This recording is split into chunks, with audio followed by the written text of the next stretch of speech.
Alhamdulillahi Rabbil Alamin wa afdalus salati wa atammut taslimi ala sayyidil mursalin nabiyyina Muhammadin sallallahu alaihi wasallam wa ala alihi wa sahbihi ajma'in.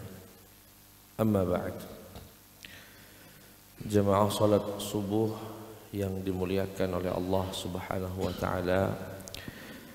Alhamdulillah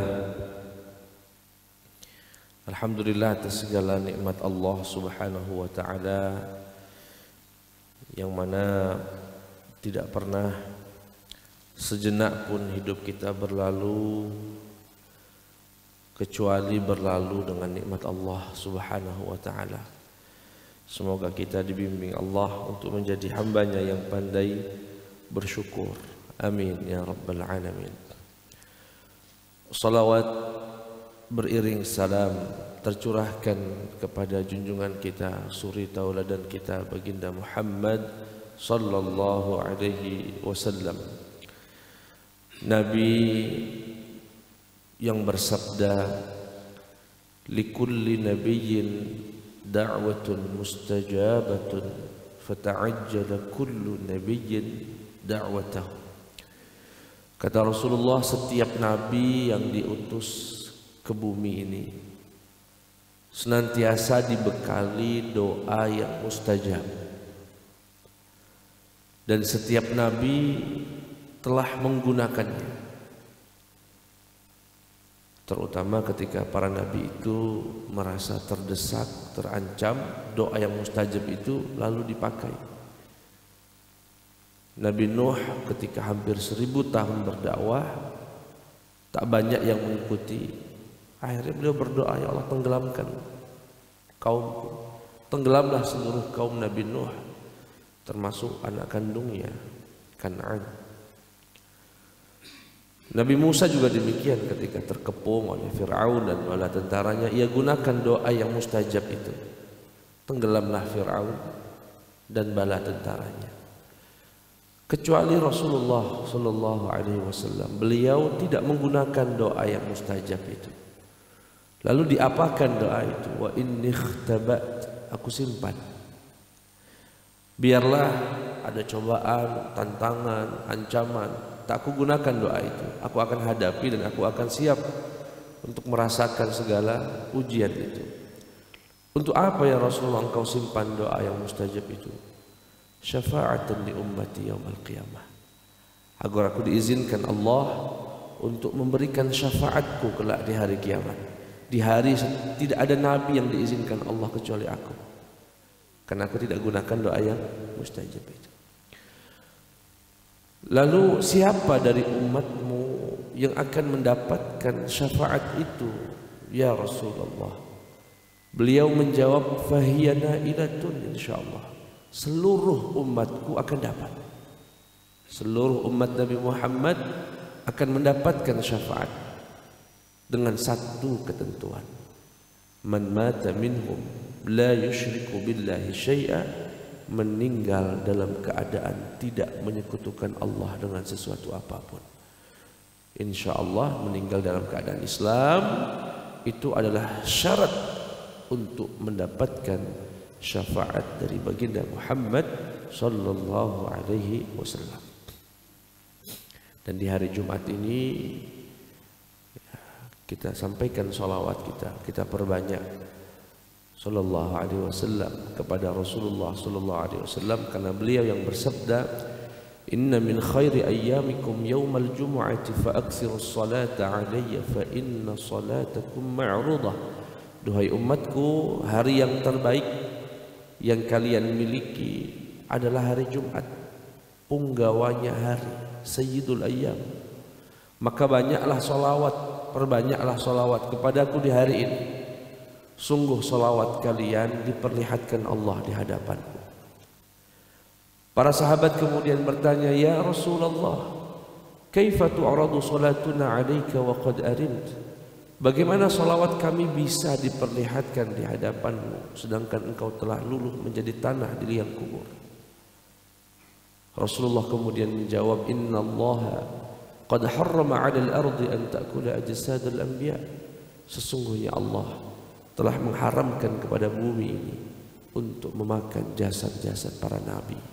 Itu artinya salawat yang kita baca insyaallah akan disampaikan oleh Allah Subhanahu wa taala kepada junjungan kita semua, baginda Muhammad sallallahu alaihi wasallam. Kita perbanyak ya, sambil duduk, sambil berkendara ya, atau sambil menunggu, kita perbanyak di hari ini salawat kepada baginda Muhammad sallallahu alaihi wasallam. Baik, jamaah sekalian yang dimuliakan oleh Allah Subhanahu wa taala, kita lanjutkan kajian kita seputar kitab Al-Khasa'is An-Nabawiyah karya Imam Suyuti yang sudah diringkas oleh Asy-Syaikh Al-Muhaddits Abdullah At-Talidi, ulama besar ya dalam bidang hadis asal Maroko. Dan pada hari ini kita sampai kepada fasal yang berikutnya, Zikrul Mu'jizati wal Khasa'isi fi Khalqih. Bab yang menjelaskan tentang mukjizat-mukjizat dan keistimewaan pada penciptaan baginda Muhammad sallallahu alaihi wasallam. Dan pada bab ini hadis ini atau bab ini akan sedikit sama dengan kitab Syama'il Muhammadiyah ya, padahal kita di awal pernah sampaikan Syama'il Muhammadiyah dengan Khasa'is Al-Muhammadiyah itu dua fan yang berbeda, dua disiplin ilmu yang berbeda. Namun demikian tidak menghalangi keduanya saling melengkapi gitu ya. Nah, pada bab ini khususnya kita akan membaca hadis-hadis yang sebetulnya sudah dijelaskan dalam kitab Syama'il Muhammadiyah. Kalau di masjid kita ini pernah disampaikan oleh Ustaz Windo ya, hafizahullah. Tapi tidak ada salahnya ya. Dan di bab pertama ini akan disebutkan babu ma jaa fi khatamin nubuwah. Bab yang menjelaskan tentang khatamun nubuwah, yaitu stempel kenabian. Bab ini bisa kita dapatkan dalam kitab Syama'il lebih lengkap keterangannya. Tetapi apa yang istimewa? Nah, ini sudut pandang yang berbeda. Ketika Syama'il Muhammadiyah hanya ingin menyampaikan bagaimana bentuk dari khatamun nubuwah, stempel kenabian itu yang berada baina katifai, yang berada di antara kedua pundaknya Rasulullah sallallahu alaihi wasallam, maka dalam kitab ini dijelaskan ya, dan beberapa kitab lain, keutamaan atau bedanya khatamun nubuwah dengan khatamun nubuwah yang lain atau dengan cap kenabian yang lain. Kalau nabi-nabi terdahulu cap kenabiannya itu terlihat di luar. Ada yang mengatakan Nabi Musa, Nabi Isa, khatamun nubuwahnya ada di tangan, sehingga siapapun yang melihat tahu kalau itu nabi. Sedangkan Nabi Muhammad sallallahu alaihi wasallam letaknya itu di tempat yang tersembunyi. Hanya orang-orang tertentu saja yang bisa melihat, merasakan, bahkan menyentuh khatamun nubuwah itu. Berada di belakang pundak Rasulullah, antara kanan dan kiri, di bawah dengan leher bagian belakang. Itu ada cap kenabian yang tertulis di sana khatamun nubuwah, yaitu penutup kenabian. Ya, sallallahu alaihi wasallam. Izinkan kami untuk membacakan beberapa redaksi hadis yang ada di kitab ini, dan hanya disebutkan 4 saja. An Sa'ib bin Yazid radhiyallahu ta'ala anhuma, qumtu khalfa dhahrin nabi, aku pernah berdiri di belakang punggung Rasulullah. Fa nadhartu ila khatamin, aku melihat ada stempel baina katifai, di antara kedua pundaknya, misla zirril hajalah, bagaikan seukuran telur burung dara. Jadi ukurannya ya seukuran telur puyuh lah Pak ya. Kalau kita mungkin ukurannya tidak terlalu besar dan tidak juga terlalu kecil. Itu yang disampaikan oleh sahabat Sa'ib bin Yazid. Dan nanti saya akan coba bacakan hadis-hadis yang ada di sini. Dan setiap sahabat yang menceritakan tentang khatamun nubuwah itu akan berbeda redaksinya. Dan itu bukan kontradiktif, justru makin melengkapi, karena sekali lagi tentang khatamun nubuwah ini bukan hadis Rasulullah tetapi sahabat yang melihatnya. Jadi apa yang dilihat itulah yang dikomentari. Mungkin yang satu melihat warnanya, yang satu melihat bentuknya, yang satu mengomentari ukurannya, dan yang satu nanti ada seorang sahabat yang pernah diminta Rasulullah memijit dan saat itu menyentuh bagian khatamun nubuwah. Akhirnya dia mengomentari khatamun nubuwah bukan dari warna, bukan dari ukuran, tapi dari apa yang dirasakan oleh jari jemarinya. Ya, jadi insya Allah tidak kontradiktif, justru saling melengkapi. Yang pertama mengomentari dari sisi ukuran, dikatakan ukurannya kurang lebih zirril hajalah, bagaikan telur burung dara. An Jabir bin Samurah radhiyallahu taala anhu, dari sahabat Jabir bin Samurah berkata, raaitu khataman, aku melihat stempel kenabian, fi dhahri Rasulillah, di pundaknya Rasulullah sallallahu alaihi wasallam, ka'annahu baydu hamam, ya, bentuknya seperti telur burung dara. Nah, ini menegaskan juga hadis yang sebelumnya. Kemudian an Abdullah bin Sarjis radhiyallahu taala anhu qala, ra'aitu an-nabiy sallallahu alaihi wasallam wa akaltu ma'ahu khubzan wa lahman aw qala tharidan qala fa qultu astaghfir laka an-nabiy qala na'am wa laka thumma tala hadhihi al-ayah wastaghfir li dhanbika wa lil mu'minina wal mu'minat. Kata sahabat Abdullah, aku pernah melihat Rasulullah sallallahu alaihi wasallam, dan subhanallah, wa akaltu ma'ahu, dan aku pernah makan bareng sama Rasulullah. Sungguh pemandangan yang sangat indah. Aku pernah makan bareng sama baginda Muhammad, khubzan wa lahman, roti dan daging, au qala tharidan, dan dalam kesempatan yang lain memakan tharid. Tharid itu makanan berkuah. So, kalau kita sop, ya, mirip dengan sop.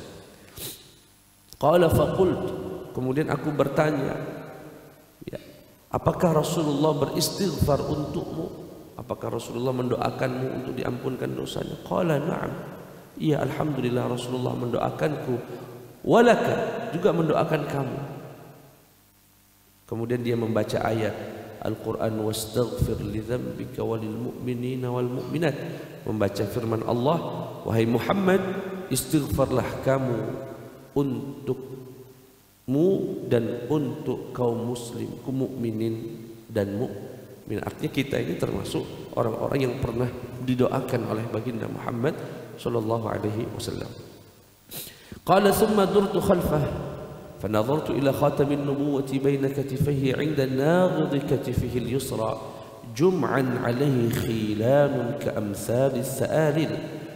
Kata beliau, aku pun coba setelah makan itu, aku muter ke belakang baginda Muhammad sallallahu alaihi wasallam, dan kulihat cap kenabian itu, stempel kenabian itu berada di antara dua pundaknya dan di ujung pundak yang agak sebelah kiri. Nah, dalam keterangan ini ditunjukkan posisinya tidak terlalu di tengah, melainkan agak di sebelah kiri.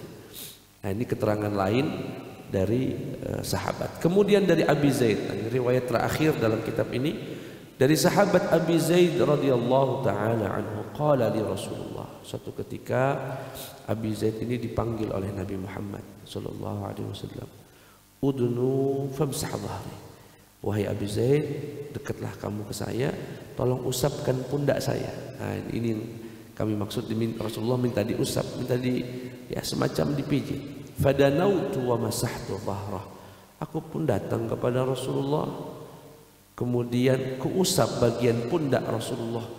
Wa wada'tu asabi'i 'ala al-khatam, tanganku menyentuh bagian khatamun nubuwah, bagian cap kenabian itu. Faqila lahu mal khatam, Kemudian aku ditanya oleh orang, lalu apa? Bagaimana itu? Khatamun nubuwah itu. Beliau berkata, sya'run mujtama'un 'inda katifai.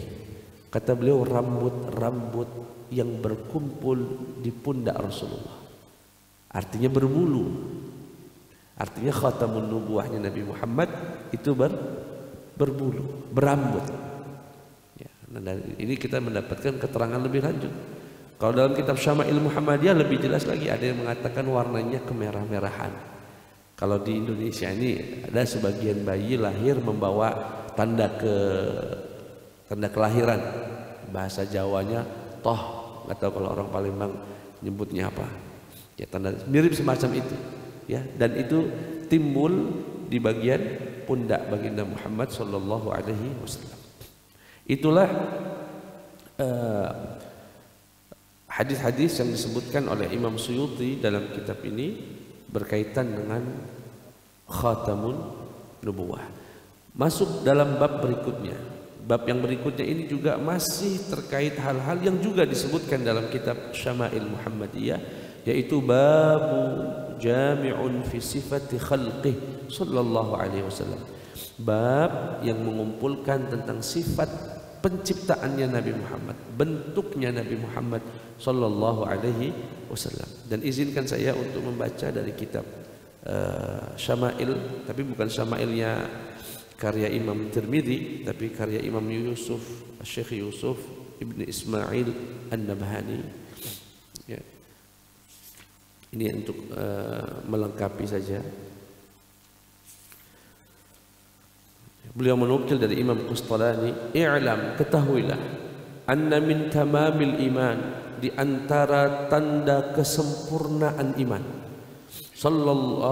kepada Rasulullah sallallahu alaihi wasallam, al-iman bi anna Allah ja'ala khalqa badanihi syarif ala wajhin lam yadhhar qablahu wala ba'dahu khalqun adamiyyun mithluh." Ya, keyakinan kita bahwasanya Allah menciptakan bentuk Nabi Muhammad yang mulia ini dengan bentuk yang tidak pernah ada sebelum dan sesudah dari manusia. Dan ini subhanallah, beliau menetapkan artinya iman kita ini tidak sempurna sampai meyakini Nabi Muhammad itu memiliki bentuk yang sempurna juga, bentuk yang tidak pernah ada sebelum Rasulullah dilahirkan ataupun sesudah Nabi Muhammad dilahirkan. Makanya dalam kitab Mawahib Laduniyah karya Imam Baijuri disebutkan sampai Sayyidina Hasan wal Husain, cucunya Rasulullah, yang dikatakan mewarisi bentuk Nabi Muhammad sallallahu alaihi wasallam, itu pun terbagi dua. Dalam kitab itu disebutkan bagian pusar ke atas, artinya dari kepala sampai ke pusar, itu diwariskan pada Sayyidina Hasan. Jadi bentuk wajah Rasulullah sallallahu alaihi wasallam sampai ke pusar itu bisa kita lihat pada sosok cucu Rasulullah bernama Sayyidina Hasan. Adapun bentuk dari pusar ke bawah, jari jemari kakinya, bentuk lututnya, itu yang menyerupai adalah Sayyidina Husain.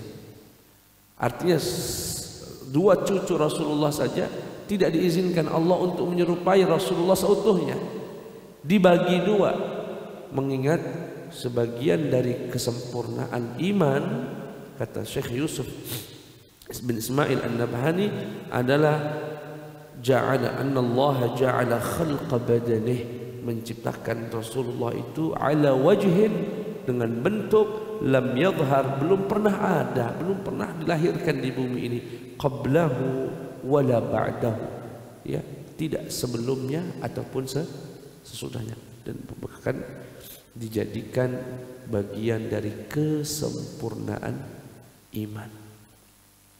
Yang kedua, sebelum kami membacakan beberapa hadis yang ada di dalam kitab ini, sebagian dari kita mungkin pernah mendengar cerita bahwasanya ketika Rasulullah sallallahu alaihi wasallam diperjalankan Allah dalam Isra wal Mi'raj, beliau berjumpa dengan Nabi Yusuf alaihissalam Ketika melihat Nabi Yusuf, beliau mengomentari, waqad utiya syatrul jamal. Sungguh Nabi Yusuf telah diberikan oleh Allah setengah keindahan bumi ini. Artinya tampannya luar biasa. Andaikan setengah bumi ini dikumpulkan keindahan, kecantikan dan segala keelokannya, kemudian dibandingkan dengan wajah Nabi Yusuf alaihi salam, maka Nabi Yusuf jauh lebih indah daripada bumi itu. Yang jadi pertanyaan, bagaimana dengan Nabi Muhammad sallallahu alaihi wasallam?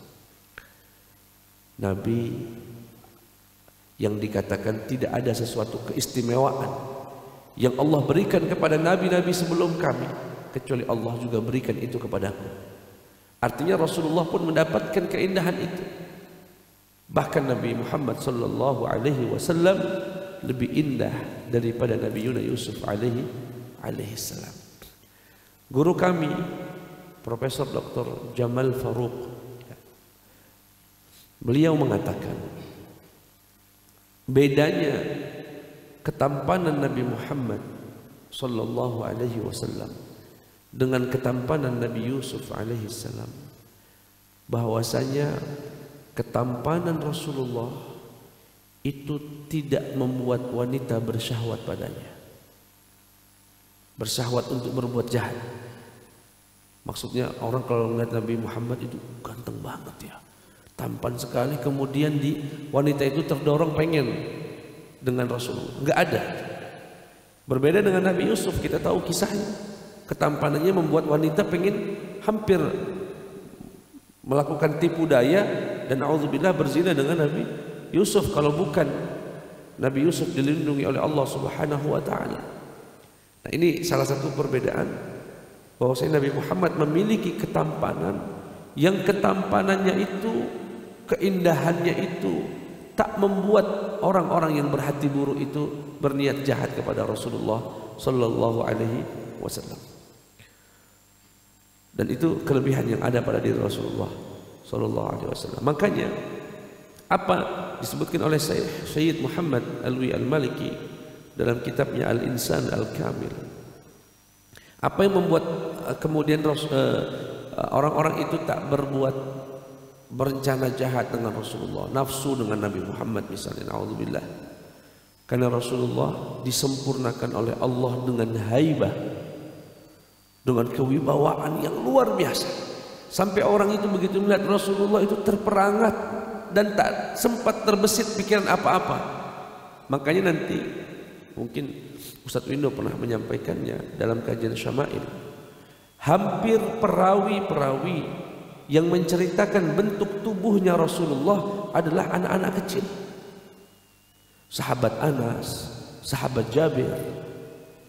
Tidak ada yang meriwayatkan misalnya Abu Bakar, yang meriwayatkan misalnya Umar, yang meriwayatkan bentuk tubuh Rasulullah itu sahabat Anas bin Malik, sahabat Ibnu Abbas, sahabat Jabir bin Abdullah, Sayyidina Ali radhiyallahu anhu. Sahabat-sahabat yang relatif masih anak-anak, masih muda. Kenapa? Karena orang-orang tua yang sudah tahu makna haibah tadi, yang sudah tahu makna wibawa itu, tak sanggup melihat wajah Rasulullah berlama-lama. Begitu melihat langsung nunduk. Dan itu yang diucapkan oleh sahabat Abdullah bin Amr bin Aus. Katanya, tak pernah aku melihat wajah Rasulullah dengan durasi yang lama, kecuali aku langsung menundukkan wajahku, tak sanggup aku melihatnya. Sehingga tak sempat lagi mau mensifati, oh wajah Rasulullah begini, ininya begini, alisnya begini, bibirnya begini. Tapi kalau anak-anak, namanya anak-anak, dia lihatnya, oh itu ya Nabi, itu Nabi. Sehingga periwayatan tentang Nabi Muhammad sallallahu alaihi wasallam hampir kita dapati seluruhnya dari orang-orang yang masih relatif muda. Ini menunjukkan kewibawaan Nabi Muhammad sallallahu alaihi wasallam yang luar biasa. Izinkan kami untuk membaca beberapa hadis yang ada pada bab ini. Kalau ada minum enak banget ini. Anil Barra. Ya. Dari sahabat Barra bin Azib, kana Rasulullah sallallahu alaihi wasallam ahsanan nasi wajhan, wajahnya paling indah, wa ahsanuhum khuluqa, dan akhlaknya juga paling mulia.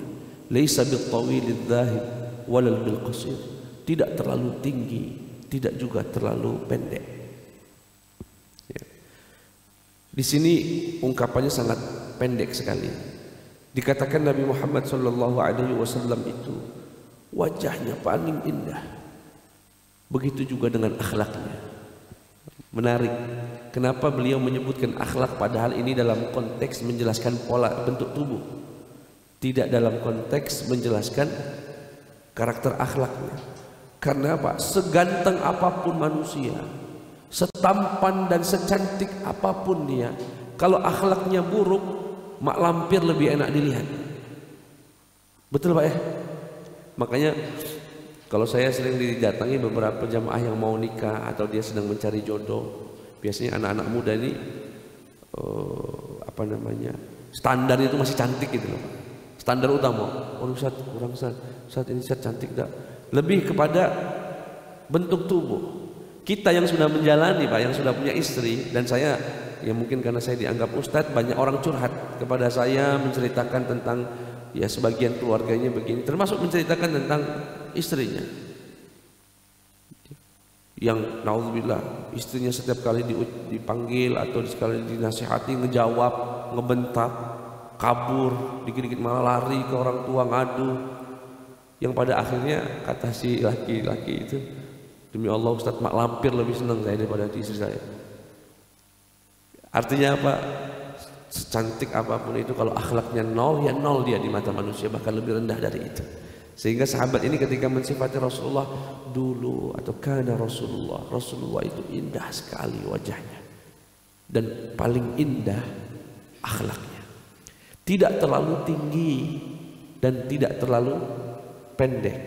Nah dalam kitab ini disebutkan, dalam kitab Syama'il yang satunya ini, Wasailul Wusul namanya, kelebihan Rasulullah itu Pak, beliau memang tidak terlalu tinggi dan juga tidak terlalu pendek, tetapi setiap kali berjalan dengan orang yang tinggi, beliau selalu terlihat lebih tinggi. Kalau misalnya Rasulullah duduk di sebelah sini sallallahu alaihi wasallam, ada orang yang tinggi duduk di sebelah sana, kita akan mengatakan orang itu lebih tinggi dari Rasulullah. Tapi begitu mereka jalan bareng, mata kita itu akan diperlihatkan oleh Allah Nabi Muhammad lebih tinggi dari dia sallallahu alaihi wasallam. Dalam kitab ini juga disebutkan Rasulullah itu kalau lagi duduk Pak, meski orangnya tidak terlalu tinggi, katifnya ini, bagian pundaknya akan selalu terlihat lebih tinggi daripada yang lain. Dan itu jangan heran Pak, itu salah satu keistimewaan yang Allah berikan kepada Nabi Muhammad. Saya pun pernah bapak saya itu Pak, kalau ngeliat kecil, ukurnya nggak terlalu tinggi, sampai setiap kita ngelihat beliau ya kecil, tapi apapun baju yang saya pakai itu pas saja buat beliau. Sampai kami ngomong badannya itu aneh gitu ya. Padahal untuk kita yang orang biasa saja kadang-kadang menjumpai orang badannya kecil, ketika dipakai yang besar cocok aja. Sampai kalau dibelikan ukurannya apa? All size. Semua ukuran lah cocok. Padahal itu kita yang biasa, apalagi Nabi Muhammad sallallahu alaihi wasallam. Dalam kesempatan yang lain dikatakan dari sahabat Al-Barra ibn Azib annahu su'ila akana wajhu Rasulillah mithlu sayf, apakah Rasulullah dulu wajahnya bagaikan pedang? Bagaikan pedang. Pedang ini dilihat dari sisi mengkilatnya dan dari sisi lancipnya. Kata para sahabat, la walakin mithlul qamar, tidak, akan tetapi bagaikan rembulan. Artinya wajah Rasulullah itu agak bulat, tidak lancip bagaikan pedang dan bercahaya bagaikan rembulan. Wa an Jabir bin Samurah radhiyallahu taala anhu annahu su'ila akana wajhun Nabi tawilan, apakah wajah Rasulullah itu panjang? Qala la mithlu syamsi wal qamar, bagaikan matahari dan bulan. Artinya dilihat dari sisi bentuk, wajah Rasulullah itu tidak panjang, melainkan bulat yang setara, sepadan dengan bentuk tubuhnya. Karena kalau bulat saja enggak bulat tapi ininya kurus, Enggak lucu juga. Atau bulat terlalu gemuk, lucu juga. Tapi bulat yang seimbang dengan tubuh Nabi Muhammad SAW. Dalam kesempatan lain sahabat Samurah berkata, "Ra'aitu Rasulullah sallallahu alaihi wasallam fi lailati udhiyan wa 'alaihi hullatun hamra, faja'altu anzur ilaihi wa ila al-qamar, falahu 'indi ahsanu min al-qamar." Suatu ketika saya keluar dari rumah sedang menikmati rembulan. Sahabat Samurah Jabir bin Samurah ini sedang menikmati indahnya bulan. Dan kita yang pernah ke Timur Tengah, jujur saja Pak, pemandangan paling indah di Timur Tengah itu memang bulan purnama. Kalau kita kan mungkin pepohonan, gunung, taman, kebun teh. Kalau di Timur Tengah itu paling nikmat memang malam hari dengan angin yang dingin, spoi-spoi, gelar di padang pasir, padang sahara semua. Mata bulan sedang dalam posisi purnama. Itu kita tinggal berembah begini saja, Pak. Oh, indahnya luar biasa. Karena tidak ada bangunan, tidak ada gunungan yang tinggi-tinggi. Sejauh mata memandang padang pasir, semua bukit-bukit pasir. Kemudian ada matahari. Jadi hiburannya orang Arab itu salah satunya adalah melihat rembulan itu, dan indahnya memang luar biasa. Nah, kata sahabat Jabir bin Samurah ini, aku pernah suatu ketika sedang menikmati rembulan. Oh, katanya alangkah indahnya ciptaan Allah ini.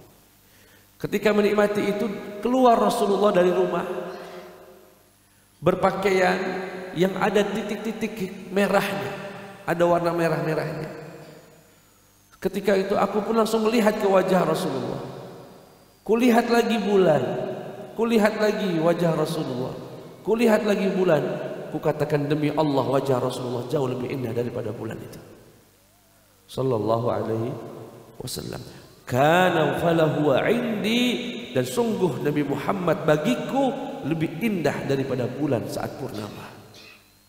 Itulah Nabi Muhammad sallallahu alaihi wasallam.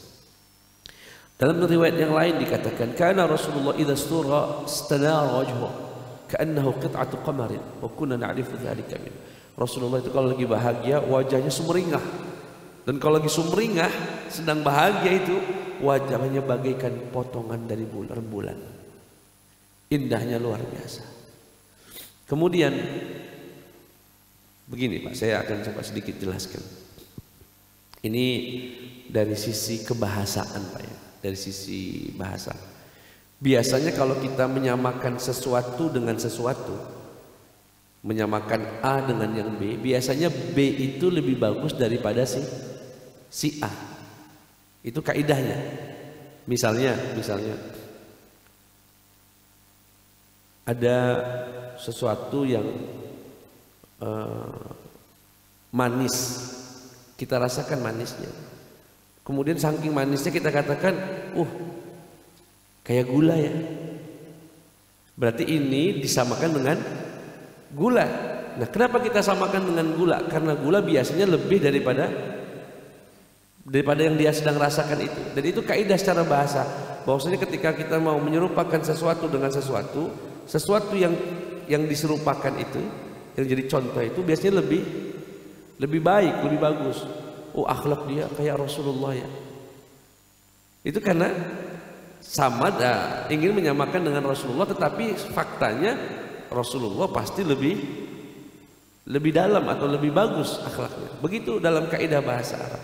Nah, di sini Rasulullah disamakan dengan bulan. Kaidahnya mengatakan berarti rembulan itu sebetulnya lebih indah daripada Rasulullah. Nah, dalam ilmu linguistik bahasa Arab, ilmu balaghah, ada yang disebut dengan tasbih maklum, yaitu mentasbih, menyerupakan dengan cara dibalik. Yang diserupakan jauh lebih indah daripada yang mau diserupakan, lebih indah daripada sesuatu yang dijadikan contoh. Nah, itulah yang terjadi pada Rasulullah. Jadi ketika para sahabat mengatakan baginda Muhammad bagaikan rembulan, itu bukan berarti rembulan lebih indah, tapi Rasulullah jauh lebih indah daripada bulan tersebut. Ya. Dari sisi enak dilihat, dari sisi enak dilihat, bercahaya. Kalau dari sisi bentuk, Apalagi dia jelas bulan itu nggak bagus. Yang kami tahu bulan itu berlobang-lobang istilahnya. Ya, kalau di zoom, didekatkan bulan itu ya nggak bagus, kayak orang jerawatan malah. Tapi tidak itu. Yang ingin disamakan adalah dari sisi bercahayanya, dan dari sisi bentuk bulatnya, dan dari sisi enak dilihat. Bapak Ibu yang dimuliakan Allah Subhanahu wa taala, dalam hadis yang lain dikatakan Nabi Muhammad sallallahu alaihi wasallam, seorang sahabat ditanya, "Sif lana Rasulullah, tolong sifati aku tentang Rasulullah." Kana abyad malihal wajhi, Rasulullah itu putih ya, dan wajahnya begitu indah bercahaya. Dalam riwayat yang lain dikatakan, "Ra'aitu Rasulullah sallallahu alaihi wasallam ala wajhil ardi rajulan ghairi, fa kaifa ra'aitu?" Qala kana abyad malihan muqassada. Ya, saya bacakan saja dulu. Kana Rasulullah sallallahu alaihi wasallam rab'atan minal qaumi laysa bil tawil al ba'il wala bil qasir azhar al lawn laysa bil adham wala bil abyad al amhaq rajul al sya'ri laysa bis sabt wala bil ja'd al qitab. Rasulullah itu sallallahu alaihi wasallam ya, putih tapi putihnya tidak mencolok, kemudian bercahaya, tidak terlalu tinggi, tidak terlalu pendek, rambutnya tidak terlalu lurus dan tidak terlalu keriting. Ya, tidak keriting, tidak lurus juga. Jadi kalau bahasa kita apa Pak? Ikal ya. Rambut Rasulullah itu agak bergelombang, ya, tidak lurus sallallahu alaihi wasallam. Ma ra'aitu ahadan, ku tak pernah melihat seorang pun anjad, lebih banyak menolong, wa ajwad, lebih banyak memberi, wa asja' wala asja', lebih berani, wala adwa, lebih bercahaya, wa awda' min Rasulillah sallallahu alaihi wasallam, ketimbang Nabi Muhammad sallallahu alaihi wasallam. Dalam riwayat yang lain, karena Rasulullah dhali'al fam, bibirnya lebar. Rasulullah itu wajahnya, bibirnya lebar setara dengan kelebaran wajahnya. Ashkilal aini manhusul aqibain. Nabi Muhammad sallallahu alaihi wasallam bibirnya agak lebar dan putih, kemudian dagingnya dikit. Artinya daging di wajahnya itu kalau kita bahasanya tembam tirus, tirus. Tidak apa aja tadi? Lembab. Cabi, kalau kami ngomong anak muda ini, cabi nian pipinya. Begini, tidak. Rasulullah itu agak tirus. Artinya dagingnya tidak terlalu banyak. Jangan kayak saya, kalau saya ini agak banyak dagingnya. Sallallahu alaihi. Tapi jangan disalahpahami ya Pak, hadis ini bukan untuk ditiru. Hadis ini hanya menginformasikan, namanya juga penciptaan. Bukan berarti Bapak yang wajahnya tembem, wah aku nggak sesuai dengan sunnah misalnya. Ya, enggak, ini bukan untuk ditiru atau melakukan operasi agar wajahnya tirus kayak Rasulullah. Bukan, ini hanya menceritakan begitulah baginda Muhammad sallallahu alaihi wasallam. Lam yakun nabi bil tawil wala bil qasir shathir al kaffain wal qadamain dakhma ar ra's dakhma al karadis tawil al masbarah idza masha takaffa takaffuyan ka'annama yanhattu min sababin lam ara qablahu wala ba'dahu mithlah sallallahu alaihi wasallam. Ya, itu pensifatannya ya hampir mirip-mirip. Karena Rasulullah syabihad dzira'aini ba'id ma bainal mankibaini ahdabal ashfar al-ainaini, wajah matanya juga lebar, ininya lebar, tidak suka berteriak-teriak di pasar, tidak berkata kotor, tidak juga berkata keji. Karena yuqbil jami'an wa yudbir jami'an. Rasulullah itu kalau putar balik sempurna, kalau nengok juga sempurna. Dipanggil orang ada di sebelah kanan, itu bukan kepalanya saja yang begini, badan-badannya pun begini. Misalkan, Pak Ustadz, ya, sebadannya itu Pak. Bukan Pak Ustadz, gimana? Enggak gini. Itulah baginda Muhammad sallallahu alaihi wasallam. Ya. Dan hampir sama semuanya.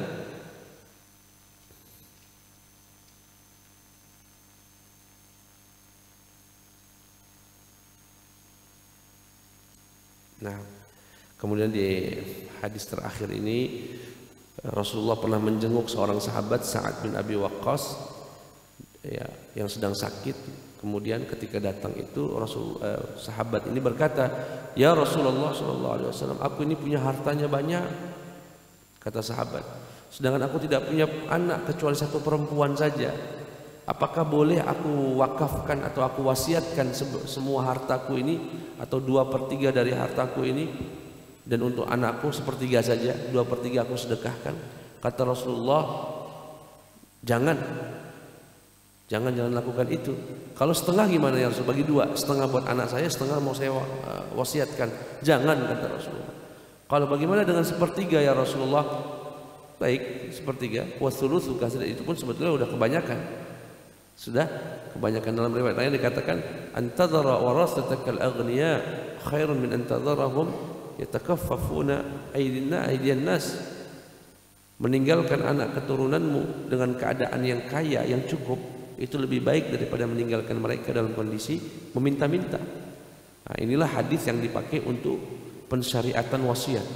Wasiat itu tidak boleh lebih dari 1/3. Kalau kita nanti mau meninggal dunia, kita boleh wasiatkan 1/3, itu maksimal. Lebih dikit boleh, banyak nggak boleh. 1/3 dari hartaku wasiatkan untuk dibangunkan masjid, untuk disumbangkan ke sini ke sana, atau untuk bantu ponakan yang putus sekolah, macam-macam, silahkan itu dilakukan.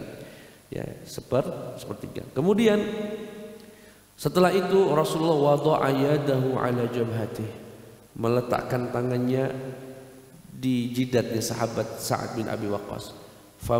Famasaha wajhi wa sadri wa batni. Jadi Rasulullah SAW meletakkan tangannya di jidatnya beliau dulu, di keningnya beliau. Kemudian setelah memegang itu, diusapkan ke wajahnya Sa'ad bin Abi Waqqas dan dadanya sekaligus perutnya sampai ke perut. Allahumma shfi Sa'dan wa atamma lahu hijrah. Ya Allah, sembuhkan Sa'ad bin Abi Waqqas dan sempurnakan hijrahnya. فما زلت يخيل إلي بأني أجد برد يده على كبدي حتى الساعة. Kata beliau, ini sudah di hari tuanya Pak, cerita sama orang-orang tentang kunjungan Rasulullah saat beliau sakit. Beliau cerita, demi Allah wahai anak-anakku, wahai para sahabat, sampai detik ini aku masih merasakan dinginnya sentuhan Rasulullah. Padahal itu sudah berpuluh-puluh tahun Pak.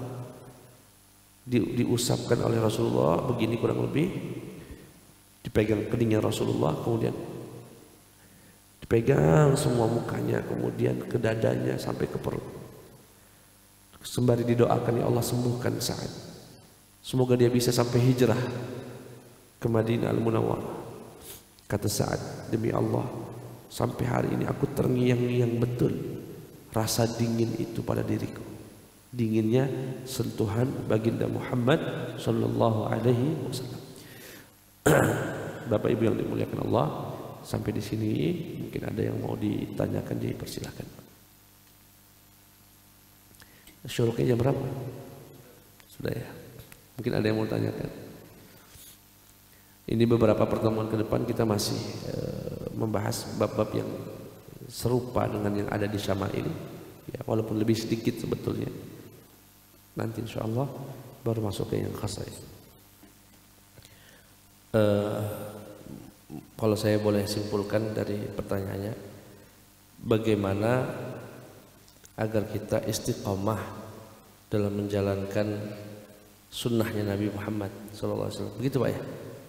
Bagaimana cara agar istiqomah menjalankan sunnahnya Nabi Muhammad SAW? Ya. Yang pertama ini mungkin banyak faktor yang bisa disampaikan.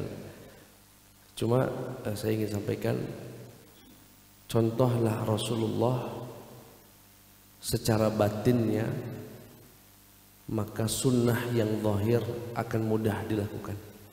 Saya ulangi lagi, barang siapa yang dimudahkan Allah untuk mencontoh batinnya Rasulullah, akan dimudahkan untuk mencontoh zahirnya Rasulullah sallallahu alaihi wasallam. Mohon maaf, kita ingin mencontoh Rasulullah misalnya pakai imamah, pakai jubah putih, ya pakai cincin, itu yang sifatnya zahir. Pakai siwak itu juga mencontoh Rasulullah dari sifat yang zahir. Tetapi jangan sampai kita lalai untuk mencontoh Rasulullah dari yang batin. Apa batinnya? Rasulullah itu ya tidak pendengki, tidak sombong, peduli dengan orang, ya, kemudian tidak ujub. Bayangkan Pak, perjuangan 13 tahun di kota Mekah, kemudian 8 tahun 10 tahun di kota Madinah, atau tepatnya 8 tahun. Saya mau cerita di tahun ke-8 Hijriah, berarti sekitar 20 tahun.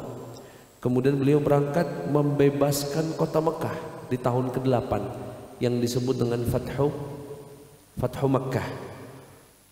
Artinya menang, membawa sahabat begitu banyak yang tadinya terusir dari kota Mekah sampai hijrah, akhirnya bisa menguasai kembali dengan berpuluh-puluh kali perang dan berpuluh-puluh kali menang. Tapi apa jawaban Rasulullah ketika sampai di kota Mekah bersama rombongan sahabat ingin membebaskan kota Mekah?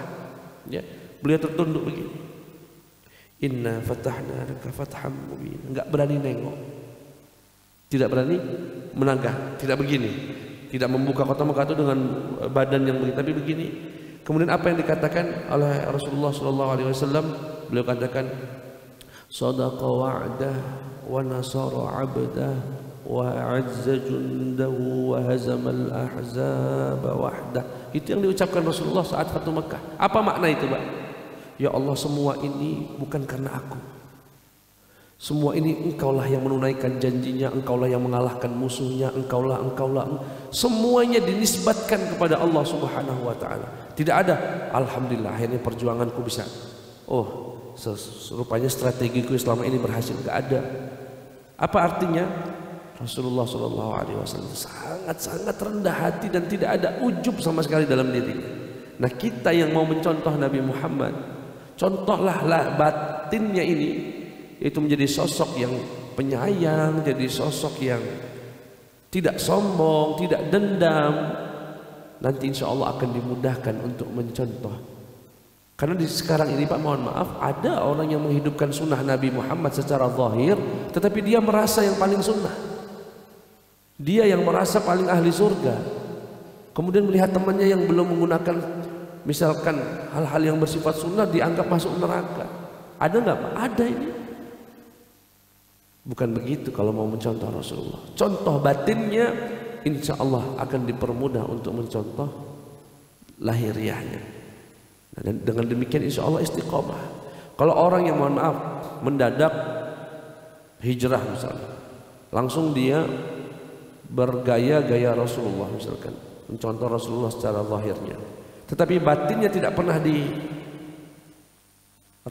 tidak pernah diperhatikan, dia hanya akan menjadi orang yang berpakaian Rasulullah, bergaya lahiriah Rasulullah, tapi batinnya jauh dari Nabi Muhammad Sallallahu Alaihi Wasallam. Nah, ini harus kita perhatikan. Kita contoh Nabi Muhammad. Jadi kalau melihat umat Nabi Muhammad, sayang. Jadi kalau mohon maaf ya, sampai pada titik, dan ini memang tidak mudah. Mungkin teman-teman di jamaah tabligh lebih bisa mempraktikkan ini.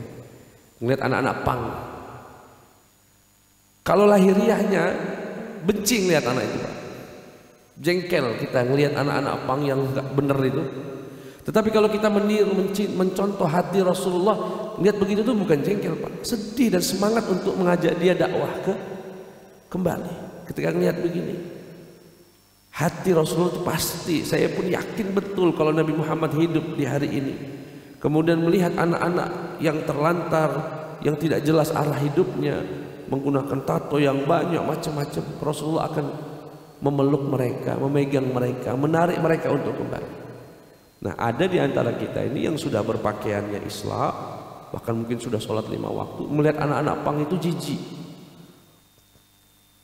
kemudian merasa dia yang masuk surganya anak-anak bakal masuk neraka. Nah, itu belum mencontoh Rasulullah secara batin. Nah, salah satu yang menguatkan dan mengistiqomahkan kita dalam menjalankan sunnah Nabi Muhammad, ikuti sunnah batinnya Nabi Muhammad SAW.